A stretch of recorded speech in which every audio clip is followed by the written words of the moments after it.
ও শহরতলির দুর্গাপুজো কমিটিগুলোকে আর্থিক সাহায্য দেওয়ার প্রথা শুরু করেছিলেন প্রাক্তন মুখ্যমন্ত্রী মমতা বন্দ্যোপাধ্যায়। উত্তরোত্তর অনুদানের পরিমাণ বেড়েছে প্রতি বছর। রাজ্যে পালাবদলের পরেও দুর্গাপুজো কমিটিগুলো কি সেই অনুদান পাবে? বিভিন্ন মহলে বারবার চলেছে এই আলোচনা। শুক্রবার সাংবাদিকদের প্রশ্নের উত্তরে অনুদান দেওয়ার ব্যাপারে নির্দিষ্ট বার্তা দিলেন মুখ্যমন্ত্রী শুভেন্দু অধিকারী। প্রয়োজনীয়তার উপর নির্ভর করে এই অনুদান দেওয়ার বিষয়টি নির্ধারিত হবে বলে ইঙ্গিত দেন মুখ্যমন্ত্রী।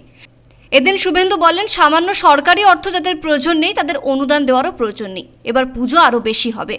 আমি নিশ্চয়ই আলাপ আলোচনা করব। আমি একটা কথা শুধু বলবো, ওই সামান্য সরকারি অর্থ যাদের প্রয়োজন নেই আমার মনে হয় তাদের দেওয়ারও দরকার নেই। আর যারা এই অর্থের জন্য পুজো করতে পারেন না বা পারবেন না তাদের পাশেই সরকার থাকবে। তবে মুখ্যমন্ত্রী শুভেন্দু অধিকারী জানিয়েছেন, দুর্গাপূজার জন্য অনুদানের বিষয়টি নিয়ে এখনই কোনো সিদ্ধান্ত গৃহীত হয়নি। বিষয়টি নিয়ে সবিস্তারে আলোচনা হয়নি। তথ্য সংস্কৃতি দপ্তর তার হাতেই রয়েছে। পুজোর আগেই অনুদান নিয়ে বিষয়টি স্পষ্ট হবে বলে জানিয়েছেন তিনি। ব্যুরো রিপোর্ট, পূবের কলম ডিজিটাল।